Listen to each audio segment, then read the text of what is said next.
tadi 10 itu adalah yang negatifnya, ya, yang negatifnya. Jadi ambil kalau ada negatif seperti ini, positifnya harus bagaimana? Oh, nggak ngerti bahasa Inggris. Oke, kita terjemahkan lagi, ya.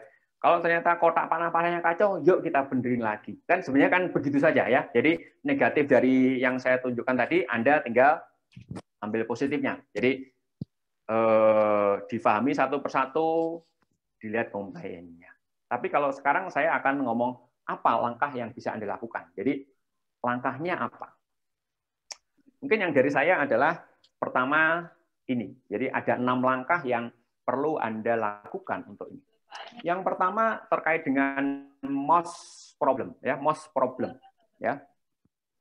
Teman-teman bisa mencatat karena share slide ini nanti kita tidak share ya. Jadi diingat-ingat pasti lupa, kalau nggak diingat-ingat juga nanti sama Pak Irwan nggak dikasih slide-nya.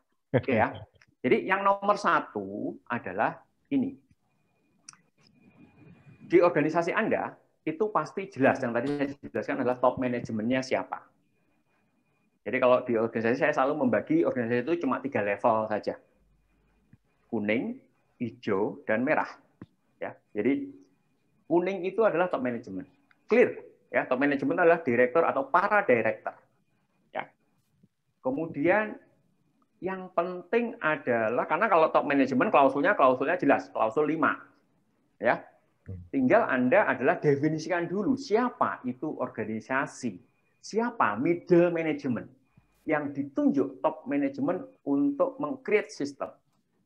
Nah, itu dulu ya. Jadi middle management yang mau semua manajer atau general manager monggo, putusin dulu. Ya, jadi harus clear. Ya. Selama itu nggak clear, nanti kita akan berebut pekerjaan. Jadi clearkan dulu siapa yang ditunjuk top management sebagai manajemen yang sebagai penerjemah klausul ISO. Baru kita bagi lagi bahwa ada orang yang nomor 3 namanya pelaksana. Ya, pelaksana itu artinya adalah operator, leader, supervisi itu kan melaksana. Karena kalau bicara ngomong terjemahannya supervisi itu adalah mengontrol. Ya. Manajemen adalah memanage. Ya, jadi kita harus bisa bedakan itu.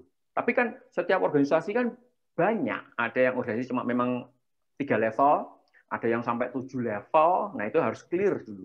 Siapa yang menjadi top management, siapa yang menjadi organisasi, menjadi middle management, dan siapa yang menjadi pelaksana. Itu yang menjadi kunci dulu. Ya. Most of organization, tadi kita sudah bahas, middle manajemennya, organization-nya tidak pernah ditunjuk. Sehingga apa? Kalau ada masalah dengan sistem, middle manajemennya saling tunjuk, lempar tangan. Hanya kebingungan lagi top manajemen kita. Ya, siapa yang mengurai masalah-masalah ini? Yang kedua, diperjelas mengenai kotak panah-panahnya. Ya, jadi Anda mungkin sudah mempunyai quality manual, Anda mungkin sudah mempunyai business process mapping, dilihat lagi, diperjelas. Ya, jangan sampai masing-masing kotak, masing-masing orang itu berebut pekerjaan. Ya, clear. Setiap pekerjaan harus jelas kotaknya siapa. Ya. Jadi Anda lihat lagi proses needed-nya, klausul 44-nya, kotak-kotaknya ada di mana. Jangan sampai bingung dengan prosedur ya. Tadi kita sudah bahas di depan proses needed. Kemudian Anda juga harus meng-clearkan proses itu inputnya apa saja dan outputnya apa saja. Clear ya. Jangan sampai ada input nggak ada output, tetapi ada output juga nggak ada input. Ya, nanti bingung lagi. Satu output bisa menghasilkan satu atau lebih output, atau satu output bisa membutuhkan satu atau lebih input. Itu harus dipahami. Kemudian dipahami lagi siapa penanggung jawab proses. Jadi kalimat yang sekarang ngetren adalah proses owner. Proses itu siapa sih penanggung jawabnya? Orang yang diberi hak untuk mengontrol, memperbaiki, melakukan corrective action kalau ada masalah. Kemudian harus jelas juga sekuen. Sekuen itu panah, ya. Output itu diberikan ke siapa? Input itu dari mana? Itu harus jelas. Karena kalau nggak jelas, butuh input tapi tidak jelas siapa yang memberikan output, nanti tidak akan ada output, nanti mandul, ya. Karena pada saat memberikan output, kalau nggak ada input pasti tidak bisa. Jadi sekuennya harus jelas. Kemudian juga interaction. Interaction itu sekuen juga. Jadi bagaimana berinteraksi. Dan yang terakhir adalah apa kriteria untuk mengukur efektif dan efisien masing-masing proses.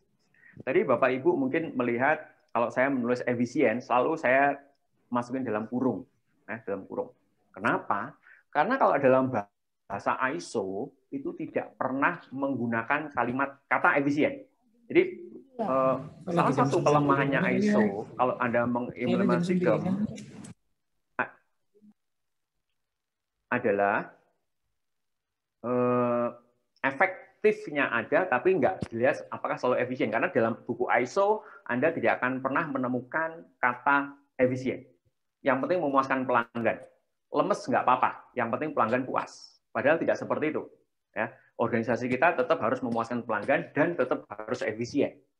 Jadi saya selalu menuliskan efisien itu sebagai tambahan karena memang dalam buku ISO tidak pernah menunjukkan kata efisien. Tetapi organisasi Anda akan punya masalah kalau proses Anda, kotak Anda tidak efisien. Itu yang harus selalu dilihat.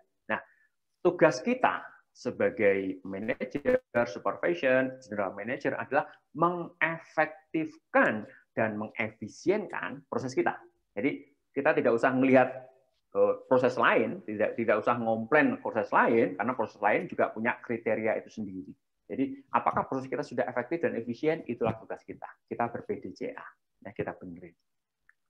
Kemudian yang nomor 3, mungkin di Anda yang sudah tersertifikasi ISO, Anda akan menemukan betapa banyaknya SOP, betapa banyaknya rule, betapa banyak prosedur. Dari hasil external audit, akhirnya membuat prosedur baru, rule baru, SOP baru. Dari pelanggan membuat baru, dari audit pelanggan membuat baru. Ya, cuma kalau ada masalah lagi, seolah-olah kita nggak punya rule, nggak punya prosedur, nggak punya SOP. Akhirnya apa? Saya kan pernah menemukan untuk suatu persyaratan ISO, kita harus punya prosedur mengenai problem solving. Itu sampai saya melihat 3 prosedur atau 4 prosedur. Jadi saking banyaknya untuk kayak gini-gini. Akhirnya apa? Kita kebingungan. Ya, jadi make it simple. Review ulang rule, prosedur, dan SOP Anda. Review dulu. Dibikin simple. Ya. Kalau dalam sekarang adalah Omnibus Law itu sebenarnya untuk mengsimplify itu. Meskipun ternyata untuk beberapa orang tidak enak, tapi beberapa orang juga mungkin masih pro kontra. Tapi kira-kira sama seperti itu. Jadi rule yang banyak, apalagi kalau pabriknya sudah ter-ISO 15 tahun dan yang lama kita lihat ulang, review ulang, ya, lihat lagi. Terkait dengan rule, prosedur, dan SOP, yang nggak enak di ISO 9001 itu, jadi yang nggak enak di ISO 9001 adalah terkait dengan SOP, rule, kalimatnya yang dipakai adalah Anda diminta untuk memaintain documented information. Ya. Apa yang kita butuhkan, pikirin sendiri, ya, based on risk analysis. Jadi ISO 9001 itu yang versi 2015, kalau Anda belum pernah punya yang lama akan kacau. Bikin prosedur apa, SOP apa? Karena kalimat yang dipakai oleh ISO 9001 adalah based on risk and analysis. Ya, jadi kebingungan. Akhirnya apa? Produksi bikin prosedur sendiri. Jadi kalau Anda ngomong setiap kotak punya prosedur sendiri, karena selalu seolah-olah di-referkan ke tadi kotak panah-panah. Padahal itu sesuatu yang berbeda. Ya, kotak panah-panah tidak harus punya prosedur, tidak harus punya rule, tidak harus punya SOP. Tapi pabrik organisasi harus punya SOP-nya. Apa saja? Nah, itu yang menjadi masalah. Ya. Di ISO 91 totally tidak pernah menjelaskan apa yang ada. Tetapi kalau kita bisa refer ke versi sebelumnya, Anda dipinta harus punya rule, prosedur, atau SOP bagaimana tata cara problem solving. Anda harus punya prosedur bagaimana tata cara menyimpan dokumen, begitu saja. Ya, kira-kira kalau nggak salah 6. Tapi kalau di dunia otomotif itu ada 21 yang harus Anda punya. Ya. Dan kalau saya bicara di industri otomotif, salah satu yang lagi yang saya paling selalu suka. Ya, itu selalu yang paling saya suka. Ya, karena apa? Karena tidak mungkin day by day, every day kita bekerja dengan follow rule. Enggak, pasti ada sesuatu kondisi abnormal. Nah, itu harus punya aturannya. Siapa boleh melanggar aturannya? Bagaimana cara memverifikasi dan bagaimana cara memvalidasi? Itu yang harus punya. Yang kedua adalah prosedur tata cara membuat orangnya termotivasi. Prosedur, aturan, SOP, bagaimana tata cara orangnya itu selalu sehati dengan manajemen untuk mencapai business plan, policy. Bagaimana orang-orangnya selalu senang bekerja di pabrik, di organisasi. Nah, itu yang harus dijelaskan di dalam SOP yang kalau dalam persyaratan IATF itu salah satu yang diminta. Yang baik lagi, ISO 9001 itu memang tidak secara spesifik meminta based on risk. Ya. Tapi kalau Anda ingin mengadopsi itu, monggo, silahkan, diperbolehkan. Karena boleh-boleh saja kok. Tapi jangan sampai Anda bikin prosedur gini, prosedur tata cara mencetak PO. Nah, itu jangan sampai ya. Atau prosedur tata cara meng-hire orang. Itu nggak penting-penting amat. Ya, itu yang perlu dipahami. Kemudian yang nomor 4, baik lagi tadi terkait dengan pemahaman kita ISO, tolong dipahami ulang setiap kalimat. Ya. Jadi tulis ulang, kalau saya nyaranin adalah masukin ke Excel, every single sentence-nya adalah masukin satu kotak, kanannya Anda lihat. Paham atau belum? Paham atau belum? Ya. Atau kalau saya ambil contoh misalkan seperti ini, ada klausul 7.4.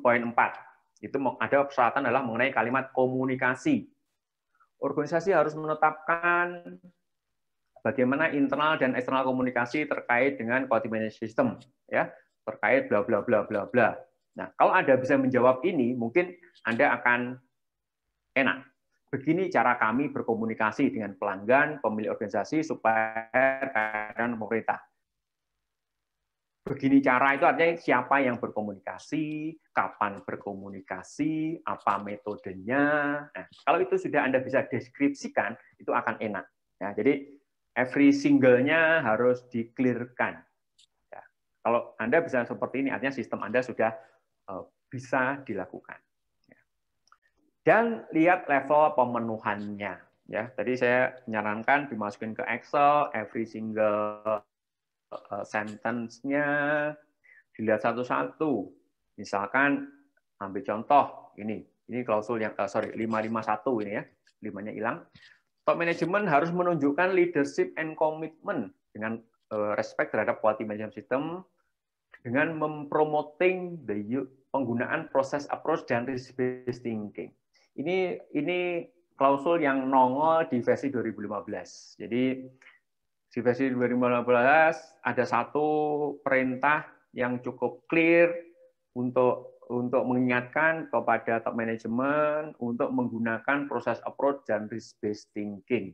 Ya. Nah, ini yang Anda harus bisa jawab. Apakah sudah cukup top management kita terkait dengan mempromot proses approach dan risk-based thinking? Atau terkait dengan infrastruktur. Organisasi diminta untuk menetapkan, memprovide, dan memaintain infrastruktur. Nah, itu juga Anda bisa assess apakah sudah cukup. Metodenya bagaimana, caranya bagaimana, kapan kita melihat kecukupan infrastruktur. Nah, itu yang harus kita lihat kembali kecukupan. Apakah sudah punya metode, ya bukan harus prosedurnya. Oke. Kemudian yang nomor 6, nah, tadi kita ngomongnya 6. Terputus? Enggak? Ya, enggak. Oke. Yang nomor 6 adalah Anda tadi bicara ngomong membenahi sistem. Jadi saya nyebutnya adalah PDCA planning ya. Jadi tahapan planningnya sudah Anda pastikan semua sudah terencana baik, sudah comply, ya tinggal Anda lakukan do, check, action. Ya sudah itu lagi. Jadi kalau sudah terbentuk baik, tinggal do saja. Kemudian dilihat lagi. Action. Oh ternyata masalah, dibenerin lagi sistemnya. Begitu lagi, do, check, action, do, check, action, do, check, action. Ya. Jadi itu adalah cara kita untuk memperbaiki quality management sistemnya.